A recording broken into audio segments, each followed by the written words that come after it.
இவ்வுலகத்தை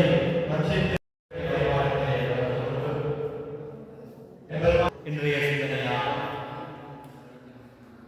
ஆலயங்களிலே, வைபவங்களிலே, விழாக்களிலே எமது சைவ சமய மரபுக்கேற்றாற் போல, ஆகம விதிகளுக்கேற்றாற் போல வடிவமைத்து வைக்கப்பட்டிருக்கின்ற வேத ஆகம மந்திரங்கள் எவ்வளவு சக்தி வாய்ந்தவையோ அதே போன்றுதான் நாம் பேசுகின்ற ஒவ்வொரு வார்த்தையும் பெருமதி வாய்ந்தது, சக்தி பெற்றதுமாக காணப்படுகிறது. ஆகையினாலே இந்த மந்திரங்கள் ஆலயங்களிலே, விழாக்களிலே, வைபவங்களிலே ஓதப்படுகின்ற வேளையிலே, நாம் அதை கேட்கின்ற வேளையிலே, சிந்திக்கின்ற வேளையிலே அதனுடைய சக்தி பரிபூர்ணமாக நமக்கு கிடைக்கின்றது, பலிக்கின்றது.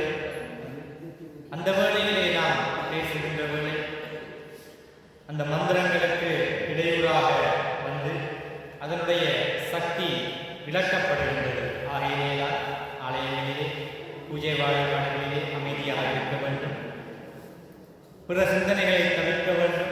இறை சிந்தனையுடன் மட்டுமே இறைவனுடன் நாம் ஒன்றிணையலாம் என்று கூறப்படுகின்றது. வேறு வார்த்தைகளை பேசுகின்ற பொழுது அந்த மந்திர சக்திக்குரிய சக்தியானது விளக்கப்படுகின்றது. அதனாலே தான் பூஜை நேரங்களிலே பேசாதீர்கள், அமைதியாகுங்கள் என்று பெரியவர்கள் சொல்லுகின்றார்கள். அதே போன்றுதான் நாம் மற்ற பிற மொழிகளை விட எமது தமிழ் மொழிக்கு மிகவும் சக்தி இருக்கின்றது. எந்த மொழியிலும் இல்லாத பெருமை எமது தமிழ் மொழிக்கு இருக்கின்றது. ஆகவே அந்த மொழியினை, சிறப்பு வாய்ந்த இந்த தமிழ் மொழியினை நாம் ஒவ்வொரு சொற்களையும் பயன்படுத்துகின்ற வேளையிலே அருமையானதும் பெருமையானதும் நல்ல சொற்களை பயன்படுத்த வேண்டும்.